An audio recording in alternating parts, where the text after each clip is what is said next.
काय सांगतात? आता हृदय आपले चौफाळूनी भळे आणि वरी बैसावी पावले श्री गुरूंचे. आता हृदय आपले चौफाळूनी भळे म्हणजे हृदय आपला जो आहे तो चौरंगासारखा करा आणि त्या हृदयरूपी त्या चौरंगावर सद्गुरूंची पावलं बसवा. आणि सद्गुरूंची पावले एकदा हृदयावर बसली तरच आपल्याला ज्ञान होणार आहे. आता हृदय आपले चौफाळूनी भले वरी बैसावी पावले श्रीगुरूंची. श्रीगुरूंची पावलं जोपर्यंत हृदयामध्ये येत नाही, जोपर्यंत श्रीगुरूंच्या चरणाचं चिंतन होत नाही, तोपर्यंत ह्या ज्ञानाची प्राप्ती अशक्य आहे. म्हणून अशक्य ते शक्य तुझं नारायणा. भगवंताला आपण शरण जायला पाहिजे. अशक्य ते शक्य तुझं नारायणा.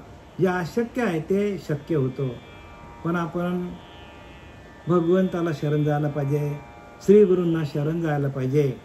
जोपर्यंत श्रीगुरूंना एक पूर्ण कृपा केली, जोपर्यंत श्रीगुरूंची पूर्ण कृपा होत नाही, तोपर्यंत आपल्याला ग्रंथांचं वाचन, निरूपण, कीर्तन, प्रवचन जे काय असेल ते आपल्याला करायला सुलभ जात नाही. पण श्रीगुरूंनी दिलेल्या वचनावर आपण आरूढ व्हायला पाहिजे. उपदेश महत्त्वाचा आहे. जर एखादा माणूस साधना करत असेल तरी त्याला उपदेश महत्त्वाचा आहे. महत्त्वाचं काय आहे? साधना करता करता काही दिवसानंतर ती साधना फलद्रूप झाल्यानंतर मग माणसाला असं वाटतं की साधकाला असं वाटतं की सातत्याने सद्गुरूंनी आपल्याला उपदेश करावा. कारण उपदेशरूपी पाणी जो आहे तो त्या साधनेला फार महत्त्वाचा आहे. नुसता एखादा माणूस साधना करतो, साधना करून श्रीगुरूंच्या कृपेने जे काय आपल्याला प्रत्येक साधकाला जे काय ज्ञान प्रगट झालेलं आहे ते त्यांनी या प्रवचनाच्या माध्यमातून व्यासपीठावरून सांगण्याची संधी जर मिळाली तर प्रत्येकाने घ्या. कारण आपण जेव्हा सांगता हे ज्ञान प्रगट होतं. आणि उपदेश ऐकणं रोजच्या रोज ऐकायला पाहिजे. उपदेश एक दिवस नाही बरं का. रोजच्या रोज आपण प्रवचन ऐकायला पाहिजे. रोजच्या रोज श्रवण भक्ती करायला पाहिजे. श्रवण भक्तीतून आपल्याला पुढची पायरी मिळते. नुसतं आपण ध्यान केलं आणि श्रवण केलं नाही तर आपल्याला सांगण्याची इच्छा होणार नाही. कारण सांगण्याचं माध्यम जो आहे ते आहे श्रवण भक्ती. आणि श्रवण भक्ती ही पहिली भक्ती आहे. आणि ती भक्ती प्रत्येक माणसाने श्रवण भक्तीशिवाय आत्मज्ञानाची प्राप्ती. श्रवण म्हणजे काय? ग्रंथांचं श्रवण बरं का. आपण जे आपल्याला आपल्या या महाराष्ट्रामध्ये किंवा भारतामध्ये जे ग्रंथ संतांनी लिहिलेले आहेत त्या ग्रंथांचा आपण अभ्यास करायला पाहिजे. आणि अभ्यास करून वाचन करून आपण अभ्यासाच्या माध्यमातून म्हणजे श्रीगुरूंनी दिलेल्या अभ्यासाच्या माध्यमातून आपली बुद्धी किंवा आपली वृत्ती तशी व्हायला पाहिजे. आता आपण एकनाथी भागवत अध्याय 22 आणि श्लोक क्रमांक 57-58 यातील ओळी क्रमांक आहे 694 पासून सुरुवात करूया. बघा आता आपल्याला भगवंत उद्धवाला काय सांगतो बघा. या लागी उद्धवा जाण साहोनी द्वंद्वाचे काठिन्य. या लागी उद्धवा जाण साहोनी द्वंद्वाचे काठिन्य. शांती साधूनी संपूर्ण ब्रह्म परिपूर्ण पावावे. ब्रह्म परिपूर्ण पावावे. शांती साधूनी संपूर्ण. विषय कसला आलाय? शांतीचा विषय आला हो. आता आपण मागच्या ज्या ओळ्या आपण सांगितल्या तिथे महत्त्वाचा मुद्दा काय आहे तर शांती. प्रत्येक साधकाला शांती मिळाली पाहिजे आणि शांतीसाठी एकांतात जावं लागेल. आणि एकांतात गेल्यानंतर ध्यानाच्या माध्यमातून आपल्याला मिळालेलं परमानंद परमसा आनंद आपल्याला मिळाला पाहिजे. आणि त्या परमानंदाची प्राप्ती मिळण्यासाठी श्री गुरूंना शरण जायचं असतं. सकळ दुःखाची निवृत्ती आणि परमानंदाची प्राप्ती. बघा काय लिहिलंय, सकळ दुःखाची निवृत्ती. सगळ्या दुःखातून माणूस काय होतो, साधक काय होतो, सगळ्या दुःखातून बाहेर निघतो. जोपर्यंत आपल्या अंतःकरणावर मळ विक्षेप आवरून आहे तोपर्यंत आपल्याला शांती मिळणार नाही. म्हणून सकळ दुःखाची निवृत्ती आणि स्वस्वरूपाची प्राप्ती. ज्या वेळेला आपल्याला स्वरूप साक्षात्कार होतो, आत्मसाक्षात्कार होतो, त्यावेळेला आपल्याकडे शांती नांदायला येते. नवे नवे शांतीच आपल्याकडे आहे, पण ती शांती आपल्याकडे प्रगट होते. जसा आपल्याकडं आत्मानंद, आत्मशांती, आत्मदेव, आत्मसाक्षात्कार या सगळ्या गोष्टी, आपल्या आत्मसुख, ह्या सगळ्या गोष्टी आतमध्येच आहेत. मग त्या प्राप्त करण्यासाठी काय करावं लागतो, तर श्री गुरूंनी दिलेली उपासना, श्री गुरूंनी दिलेलं नाम, त्या नामाच्या माध्यमातून आपण सगळे विषय बाजूला काढून, जसं काय पाण्यावर एकदा आलेली शेवाळ आहे, पाण्यावरती शेवाळ येतो बरं का, आणि शेवाळ बाजूला केली की स्वच्छ पाणी असतो, तसं आपल्या अंतःकरणावर आलेले मळ विक्षेप आणि आवरण काढण्याचं साधन, शस्त्र, ज्ञानदेव म्हणे हरिनामाचे शस्त्र, ते शस्त्र आहे नाम. आणि ते शस्त्र आपण घेऊन बसलो तर आपण युद्ध जिंकतो आपण. आणि एकदा का आपण युद्ध जिंकलो की आपल्याकडे शांती नांदते. कारण आपल्या पिंडावर राज्य करणारे जे विषय आहेत ते विषय कसे आहेत, तर ते तोडीचे आहेत, अनादी काळापासून आलेले आहेत. आणि आपल्या अंतःकरणावर त्यांनी प्रत्येक जन्मामध्ये त्यांनी आपल्या अंतःकरणाचा ताबा घेतलेला आहे. आणि तो ताबा आपल्याला जर काढायचा असेल तर श्री गुरूंनी दिलेल्या वचनावरती आपण आरूढ व्हायला पाहिजे. श्री गुरूंच्या दिलेल्या नामाची साधना करायला पाहिजे. श्री गुरूंनी दिलेला आपलं नाम शस्त्र आहे, ते शस्त्र आपल्याला चालवता यायला पाहिजे. ते शस्त्र चालवण्यामध्ये निपुण असलेला माणूसच या भवसागरातून तरुण जाऊ शकतो. आणि म्हणून अर्जुन निपुण होता गांडीव धनुष्य चालवण्यामध्ये, आणि म्हणून त्याला लढाई करता आली. आणि म्हणूनच अर्जुनाला या युद्धाचा मुख्य धनुर्धारी म्हणून भगवंताने काय केलं, मुख्य धनुर्धार म्हणून त्यालाच नेमणूक केली त्याची. सांगायचं काय, युद्ध जिंकायचं असेल आपल्याला. आता तेव्हा ते यवन होते, पण आता आपले यवन आपल्या पिंडावर येऊन बसलेले आहेत. आणि पिंडातले यवन काढण्यासाठी आपल्याला शस्त्र चालवता यायला पाहिजे. मी तर काय सांगतात बघा, या लागी उद्धवा जाण साहुनी द्वंद्वाचे काठिण्य. आपल्याकडे द्वंद्व आहेत. द्वंद्व म्हणजे काय, संत काय करतात की संत कोणावर ओरडत नाही, संत कोणावर खिसकत नाही, संत कोणाचं वाईट चिंतन करत नाही. ह्याला एकमेव कारण काय असेल, एकमेव कारण हेच आहे की इथं तेच सांगतं नाथ बाबा, या लागी उद्धवा जाण साहुनी द्वंद्वाचे काठिण्य. म्हणजे दोन भाव आहेत माणसाकडे. माणसाला दुःख आला तर लगेच काय होतं, माणूस खाली येतो. आणि वरती दुःख निघून गेला म्हणजे सुख दुःख हे दोन टोकं आहेत. आपल्या जीवनाची दोन टोकं आहेत, सुख आणि दुःख, मान अपमान. एखाद्याला मान मिळाला तर तो झाडावर चढतो, अपमान मिळाला तर लगेच खाली येतो तो. पण संतांना तसं झालेलं नाही. कारण संत कसे होते, समबुद्धी घेता समान श्रीहरी, किंवा समचरण दृष्टी विटेवर साजरी, तेथे हरी माझी वृत्ती राहो. तुकोबारा पहिल्याच अभंगामध्ये सांगतात, समचरण दृष्टी विटेवरती साजरी. म्हणजे सुख आला तरी आपल्याला आपण भारावून गेलो नाही पाहिजे आणि दुःख आलं तरी आपल्याला दुःख व्हायला नाही पाहिजे. त्याला म्हणतात समबुद्धी. आणि संतांनी समबुद्धी म्हणजे शांती, की त्या शांतीपासून परमात्मा कसा आहे? सम आहे, म्हणजे सगळीकडे भरलेला आहे. आपलं पण मन, आपलं पण अंतःकरण तसंच व्हायला पाहिजे. अंतःकरण कसं व्हायला पाहिजे? सम हे विश्वची माझे घर, अशी मती जायांची स्थिर, किंबहुना चराचर आपणची झाला. ज्ञानोबा सांगतात संतांची वृत्ती कशी असते तर किंबहुना चराचर आपणची झाला, म्हणजे चराचरामध्ये मीच व्यापक भरलेला आहे. म्हणून मरते मारते स्वरूप माझे, मरणारा पण मीच आहे आणि मारणारा पण मीच आहे, असा भाव तयार व्हायला पाहिजे. आणि त्याला म्हणतात समबुद्धी.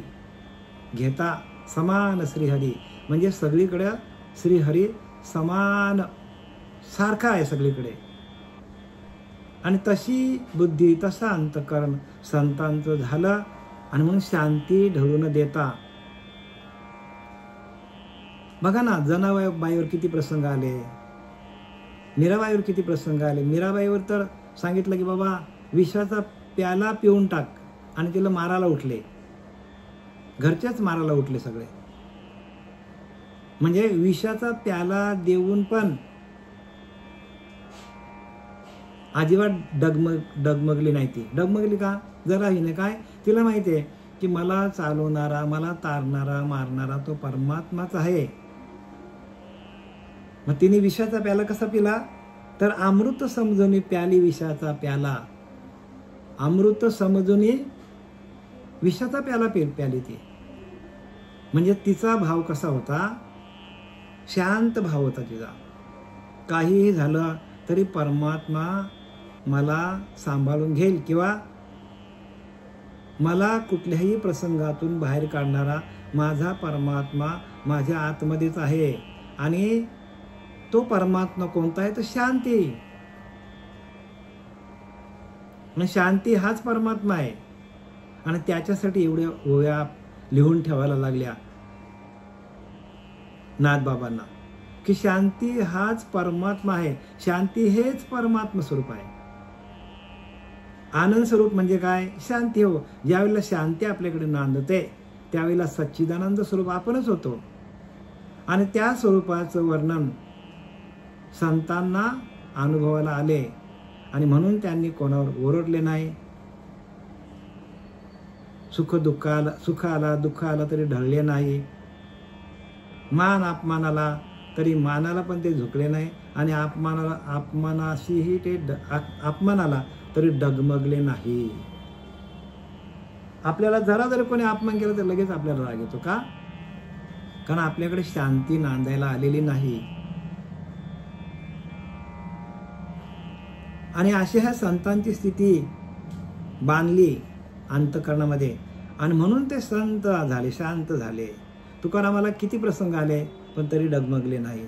चोखा मेला, बघा चोखा मेल्याला तर काय केलं? मंदिरातून त्यांना लोटून हाकलून दिलं चोखा मेला, आणि सांगितलं तू अंत्यच आहेस, म्हणजे हीन जातीचा आहेस. म्हणजे केवढा मोठा अपमान झालेला आहे. पण त्यांची शांती ही ढळली नाही. का? कारण ते समस्थितीला गेले होते. भगवंत सगळीकडे आहे, मंदिरातच नाही असा भाव त्यांनी धरला. आणि आपण फक्त मंदिरातच समजतो. मंदिरात गेल्यावर आपला भाव होतो, मंदिराच्या बाहेर आला की आपला भाव निघून जातो. मग अंत्यच कोण? आपण आहोत का चोखा मेला आहे? आपण अंत्यच आहोत. आपण खाली आहोत चोखोवारापेक्षा. चोखोवाराची शांती अजिबात ढळली नाही चोखा मेळायची, आणि आपली शांती ढळते. मग आपण अंत्यच आहोत का चोखोबा अंतच आहे? अंत्यच आहे. हे सगळं वृत्तीचा खेळ, संपूर्ण वृत्ती. म्हणून वृत्ती व्हावया निवृत्ती. सद्गुरू पाहिजे हो. सद्गुरू शिवाय सद्गुरू विन सापडे ना सोय, म्हणून धराव्या आधी आधी पाय श्री गुरूंचे. श्री गुरु काय करतात? आपल्याला तर समस्थितीला घेऊन जातात. सम म्हणजे परमात्मा सगळीकडे आहे. तो झाडात आहे, तो इंद्रात आहे, तो उंदरात आहे, तो सगळीकडे आहे, तो गवतामध्ये आहे. सगळीकडे परमात्मा भरलेला आहे आणि तेच तत्व माझ्यामध्ये आहे, हा भाव. आणि हा भाव तयार होण्यासाठी श्रीगुरूंकडे जायचा असतो. श्रीगुरूंकडे मटण मच्छी सोडण्यासाठी, माल घालण्यासाठी जाऊन फायदा काय नाही होणार. श्रीगुरूंकडे गेल्यानंतर आपण परमात्मा सगळीकडे व्यापक आहे आणि त्या व्यापक स्थितीला आपलं मन, आपली बुद्धी, आपलं चित्त, आपलं चैतन्य, या चारही अवस्था ज्या आहेत, जागृती, स्वप्न, सुसुप्ती, या तिन्ही अवस्थेमध्ये भगवंताचं भजन करता करता तुरीय अवस्थेला जाणं आणि उन्मनी अवस्थेला जाणं. उन्मनी म्हणजे काय? उन्मनी म्हणजे कुठलेच विषय मनामध्ये नाही आणि आपण भगवंताशी एकरूप झालेला आहोत असा समबुद्धी घेता समान श्रीहरी. सगळीकडे परमात्मा समस्थितीमध्ये आहे असा त्या सिद्धाचा, त्या साधकाचा भाव झाला, संतांचा भाव असा झाला. आणि म्हणून त्यांनी काय केलं, चांडाल लोकांचं मार खाल्लं, पण एक शब्दाने ते काय बोलले ना. या लागी उद्धवा जाण साहुनी द्वंद्वाचे काठिण्य. बघा, द्वंद्व सहन करणं हे कठीण आहे. मान अपमान सहन करणं, मार खाणं, सुख दुःख समान मानणं हे खूपच कठीण काम आहे. आणि ती स्थिती येण्यासाठी भजन करायचं आपल्याला. या भजनाच्या माध्यमातून ही आपली स्थिती होते. भजनानंदी म्हणजे भजनाचा आनंद आपल्याला घेता आला पाहिजे. आपण भजनानंदी झालो तर आपल्याला भजनामध्ये मिळणारा आनंद, भजनातून मिळणारी शांती, भजनातून मिळणारं समाधान, भजनातून मिळणारं सुख हे कधीच ढळत नाही.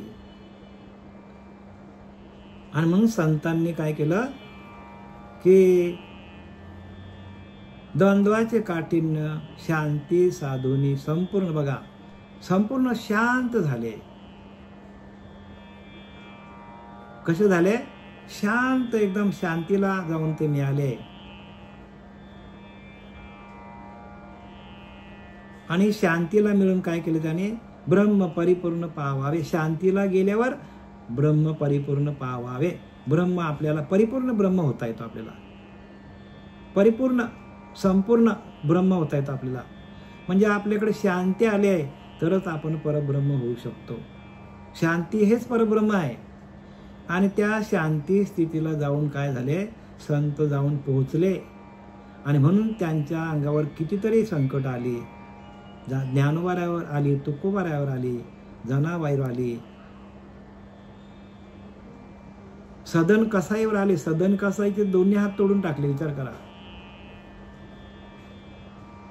सदन कसाईवर असा संकट आला की जगन्नाथपुरीला जात असताना तो एका घरामध्ये घरामध्ये गेला. त्यांनी तिथं काय केलं? एक दिवस वास्तव्य केला आणि तिथे त्याच्यावर आल आला. आणि आलेल्या आरोपातून तिथला जो काही राजा होता त्या देशातला, त्याने दोन्ही हात तोडले. विचार करा, तरी पण त्याची स्थिती ढळली नाही. का? तर शांती. आणि प्रत्यक्ष जगन्नाथपुरीला गेलेला, हात तुटलेले हात घेऊन, आणि त्याने त्या मंदिरात गेल्यावर दोन्ही हात वरती केल्यानंतर दोन्ही हात त्याला परत आलेले आहेत. म्हणजे एवढी त्यांच्याकडे शांती आहे. असे अनेक संकट संतांवर आली, पण संत आपल्या स्थितीतून ढळले नाही. जो गेल्याची सेन करी, न पावता चाड न धरी, जो सुनिश्चुला अंतुर मेरू जैसा. बघा, मेरू पर्वतासारखा स्थिर असतात ते. ज्ञानोबा सांगतात, जो गेल्याची सेन करी, न पावता चाड न धरी. कितीही गेलं तरी त्यांना दुःख होत नाही. सगळं जरी गेलं, सगळं अगदी संसार जरी उलटा पालटी झाली तरी पण त्यांची स्थिती ढळली जात नाही. म्हणून ते संत आहेत. न पावता चाड न धरी, जो सुनिश्चुला अंतुर मेरू जैसा. मेरू पर्वतासारखे स्थिर असतात. मी आणि माझी आठवण विसरले जायचे अंतकरण. बघा, अंतकरण मी आणि माझं टाकलेलं असतं त्याने. आपण म्हणतो नाही का, माझं घर, माझी इस्टेट, माझी मुलं, हे सगळं टाकून देतात ते. का?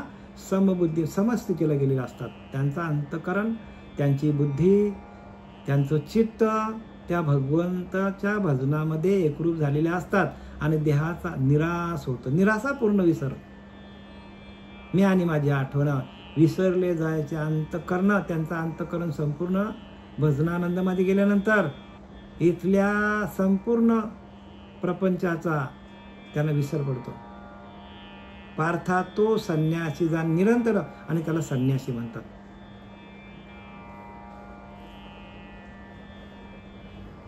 ब्रह्म परिपूर्ण पावावे अशा स्थितीला जाऊन काय होतं, ब्रह्म परिपूर्ण त्यांना प्राप्त झालेला असतो. पूर्ण ब्रह्म पावल्या पाठी जन्ममरणाची खुंटे गाठी. जन्ममरणाचा फेरा कधी चुकतो तर पूर्ण ब्रह्म पावल्या पाठी पूर्ण ब्रह्मस्वरूप त्यांचं शरीर होतं. पूर्ण परब्रह्म बरं का.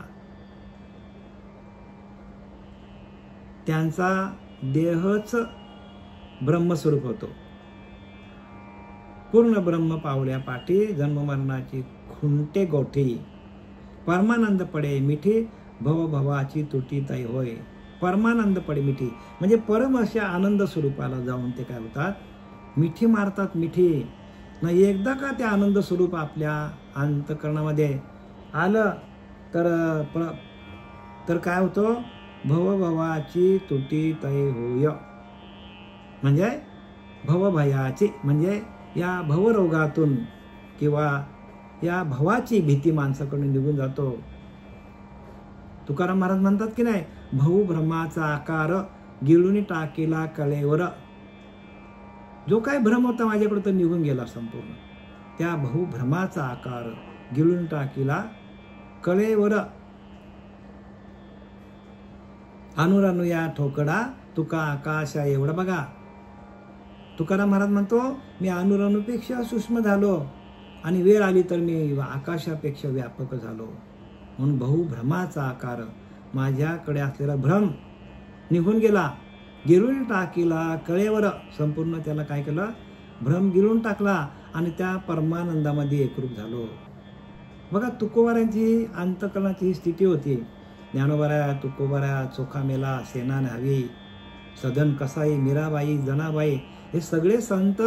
या संतांना आपण नजरेसमोर ठेवून आपण भक्ती करायला पाहिजे हो. संतांचं चरित्र वाचा, त्या चरित्रातून आपलं चारित्र्य सुधरेल.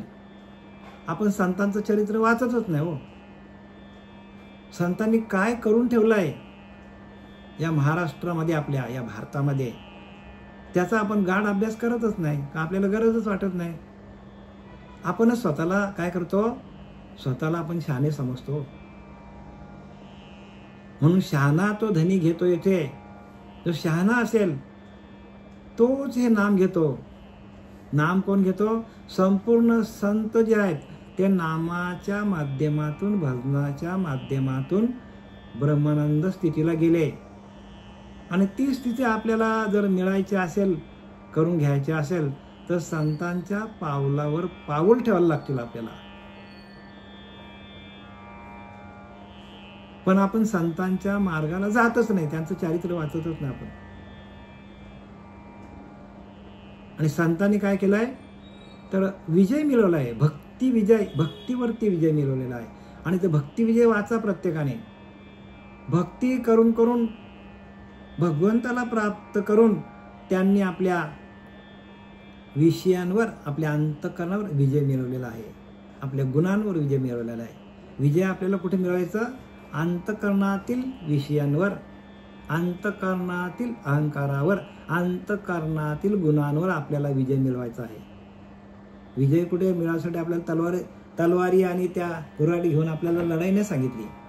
आपल्याला हरिनामाचा शस्त्र ज्ञान देव म्हणे, हरिनामाचे शस्त्र जेणे यमकुल गोत्र वर्जिले, म्हणजे यमाच्या बंधनातून मुक्त झालो.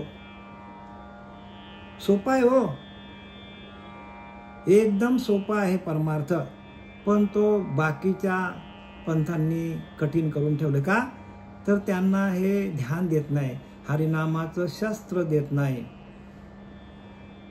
म्हणून जैत रे जैत निशान ध्यानाचे लागते. ज्ञानोबाला सांगतात, जिंकलास रे जिंकलास, ध्यान व्यवस्थित लागला, जैत रे जैत निशान ध्यानाचे लागते. जर ध्यानाचा व्यवस्थित ध्यान लागला तर आपल्याला आपल्या अंतःकरणाला जिंकता येतो. जाईत रे जाईत, जिंकलास रे जिंकलास. कधी ध्यान लागलं तर, ध्यान लागलं तर आपण जिंकू ना. आपला ध्यानच लागला नाही, आपण चंचल राहिलो तर आपल्याला 184ला जावं लागेल. मग आपला फेरा आपल्याला चुकवायचा असेल तर काय करायला लागेल, तर ज्ञानोबा सांगतात ठाईच वैसुनी करा एकचित्त. एका जागेवर बसा आणि आपलं एकाग्र चित्त करा. आणि एकाग्र चित्त झाल्यानंतर आपल्याला आपल्याच देहाचा विसर पडतो आणि स्वरूपाशी एकरूप होतो आणि परमानंदाची प्राप्ती होते. आनंद स्वरूप अवस्था होतो.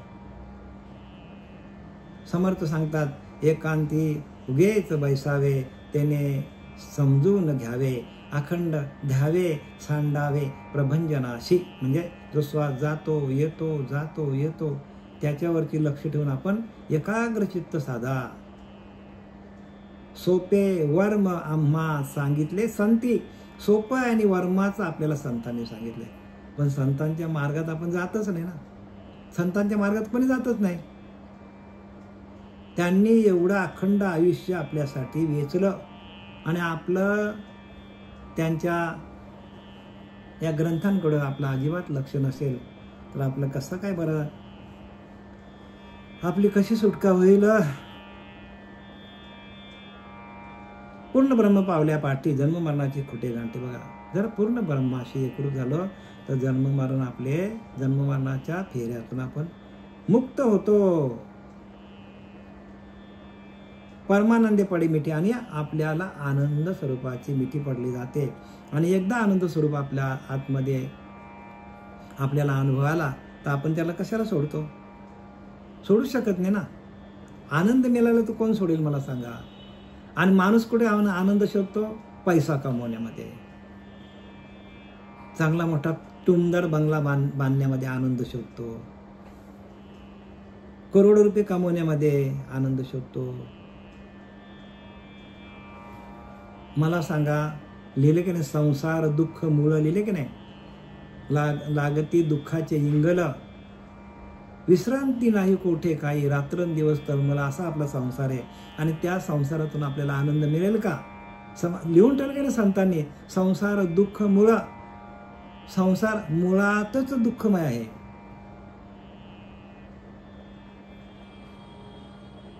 संसार कसा आहे? मुळातच दुःखमय. तिथे आपलं सुख मिळेल का? लिहून ठेवलं संतांनी, संसार दुःख मूळ, लागती दुःखाचे इंगळ. इंगळ म्हणजे विंचवासारखंच आपल्याला हा संसार चावतो. पण आपलं लक्ष कुठे आहे? विश्रांती नाही कोठे काही, ते विश्रांतीच नाही अजिबात. रात्रंदिवस तळमळ आहे, तळमळ आहे, तळमळ. माणूस ही कुशी बदलवतो, ती कुशी बदलवतो, ती कुशी बदलवतो. आणि परमानंदामध्ये गेल्यावर कोणत्याच कुशी बदलण्याची गरज नाही. आपणच परब्रह्म स्वरूप होतो. आणि ही मेक आहे हो, ही ज्ञानवरांची मेक आहे काय, आणि ती कळली पाहिजे संतांची.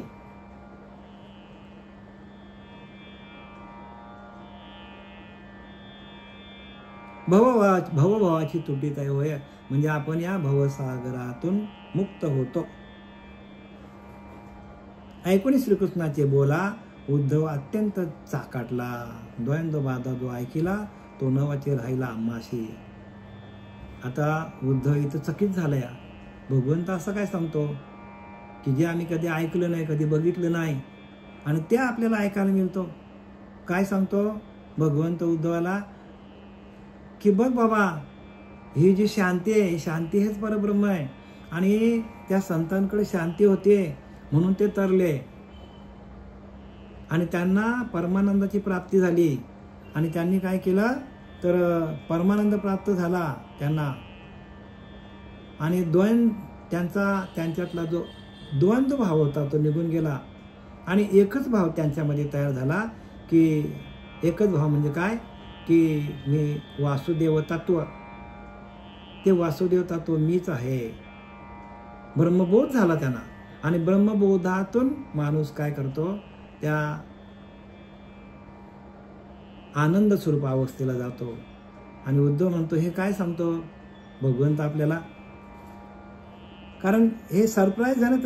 त्याला पण आश्चर्य वाटतो की भगवंत हे काय सांगतो, पण त्याचं उत्तर भगवंत पुढल्या ओव्यांमध्ये देतो बरं का त्याला. कोणाला? उद्धवाला. ऐकून श्रीकृष्णाचे बोला उद्धव अत्यंत साकारला, द्वंद्व वादा जो ऐकला तो नवचे साहिला आम्हाशी. आणि त्याच्यासाठी उद्धवाने उदाहरणं दिल्यात की बघ बाबा देवा, तुम्ही सांगता की शांती आली की मग ती ढळत नाही, आणि शांती ढळत नाही, पण काही उदाहरण तुला मी देतो. भगवंताला सांगतो की अशी काही लोक साधू आले, संत आले आणि त्यांच्याकडनं ती शांती ढळली गेलेली आहे. पुढच्या ओव्यांमध्ये उदाहरणार्थ सांगतो तो भगवंताला. ऐकून श्रीकृष्णाचे बोला उद्धव अत्यंत साकारला, द्वंद्व वादा जो ऐकला तो नवाचे साई रामाशी. ऐकल्या नाही ये शांतीच्या गोष्टी, मा केवी देखी जल दृष्टी, अशी शांती ज्याच्या पोटी तो पुरुष सृष्टी नसेल. आणि भगवंताला सांगतो उद्धव की अशी शांती या पृथ्वीवर असेल असा एकही माणूस आम्ही बघितलेला नाही. असा माणूसच नाही होऊन गेला की शांती आहे त्याच्याकडं. उद्धव पण सांगतो बरं का, उद्धव सांगतो अशी शांती आलेला असा एकही माणूस या भूतलावर नसेल असं सांगतो. आता पुढे आपण वाचूया बरं का. मागे ऐकली ना देखिले ऐशी शांती, तो कैची काढली, हे ऐकता तुझे बोली भये दचकला बुद्धिमानी. मी असं कधी ऐकलंच नाही की शांती अशी असते. म्हणून काय झालं तो, तर भीती वाटली त्याला. कोणाला? उद्धवाला भीती वाटली. भगवंताचं हे सगळं ऐकून उद्धवाला भीती वाटली. ऐशी शांती ज्याशी आहे तो मागे झाला ना पुढे होय, देव बोलिला निज निर्वाहे, ते दुसह होय आम्हाशी. असा शांत माणूस पूर्वी झालेला नाही आणि भविष्य काळात होणे संभाव्य नाही. तुझे हे शांतीचे प्रतिपादन आम्हाला फार दुसरं वाटत आहे. उद्धव सांगतो की असं न भूतो न भविष्यती, असं कधी घडलंच नाही. तू सांगतो तर. मग आता पुढे काय सांगतात बघा. ज्या सांगितल्या द्वंद्वाशी तो अति दुसह योगियांशी, केवी सहाव्या आम्हाशी तेची देवाशी पुसत. तुझे द्वंद्वातीत स्थितीचे महत्व सांगितले. द्वंद्वातीत म्हणजे दोन भाव सांगितले, म्हणजे मान अपमान, सुख दुःख, विवेक अविवेक, असे जे दोन भाव सांगितले, ती शांती योगीजन हे साधू शकणार नाही. योगांना पण ती शांती झालेली नाही. आता भगवंताला त्यांनी पेचात टाकले बरं का उद्धवाने. आता पुढचे प्रसंग काय ते तो सांगतो. आणि उद्धव याविषयी श्रीकृष्णाला प्रश्न विचारत आहे तो पहा. आता श्रीकृष्णाला काय करतो, प्रश्न विचारतो उद्धव. आता ते पुढल्या श्लोकामध्ये आहेत, कारण भगवंताला त्यांनी पेचात टाकलंय की असं कसं सांगतो, मी तर असा माणूस बघितलंच नाही की ज्यांच्याकडे शांती येते. आणि पुढच्या श्लोकामध्ये ती शांती कशी भंग झाली आणि कोणी कोणी शांती भंग केल्यानंतर त्याची उदाहरणं दिलेत त्यांनी पुढं. आणि उदाहरणं थोडक्यात सांगतो कारण आपल्या आता वेळ कमी आहे बरं का. पुढं सांगतात. काय सांगतात की ती शांती कोणी कोणी बरं का. तर कपिल मुनीने काय केलं, उदाहरण देतो बरं का, थोडक्यात सांगतो. कपिल मुनी होते. कपिल मुनी त्यांनी काय केलं, सगराची 100 पुत्र होती, त्यांना श्राप देऊन एका क्षणात त्यांचं भस्म करून टाकलं. नंतर नारदाने शाप दिला की ते कुबेराचे पुत्र होते, त्यांना काय बनवलं, त्यांनी झाडं बनवले, झाडं शाप देऊन. म्हणजे भगवंताला कोण सांगतो, उद्धव सांगतो की ही शांती जी आहे ती शांती कोणाकोणाकडं नाही आहे, त्याची उदाहरणं देतो आता. आणि दुर्वासाने शाप दिला अंबरीषीला. काय केला, अंबरीषीने दुर्वासाला शाप दिलेला आहे. अंबरीषीने दुर्वासुकीला शाप दिला आहे. आणि परीक्षित राजाला शाप दिलेला आहे. कोणी, तर त्या शमीक ऋषींचा जो मुलगा होता शृंग ऋषी, त्याने शाप दिला. म्हणजे असे एक एक उदाहरणं त्यांनी दिलेलं आहे की शांती आहे कुठे, ह्या ऋषीमुनींकडे शांती नाही आणि तुम्ही तर शांतीच्या गोष्टी आम्हाला सांगता. असं भगवंताला त्याने आड्यात घेतलेलं आहे. कोणी, उद्धवाने आड्यात घेतलेलं आहे. आणि त्याचं निरूपण आपल्याला ह्या पुढच्या श्लोकामध्ये आहे बरं का. हा पुढचा श्लोक खूप मोठा आहे. आणि ते उदाहरण देऊन आपल्याला पुढच्या श्लोकामध्ये त्याचं विश्लेषण आपल्याला करायचं आहे. तर आपल्याला आता वेळ कमी आहे.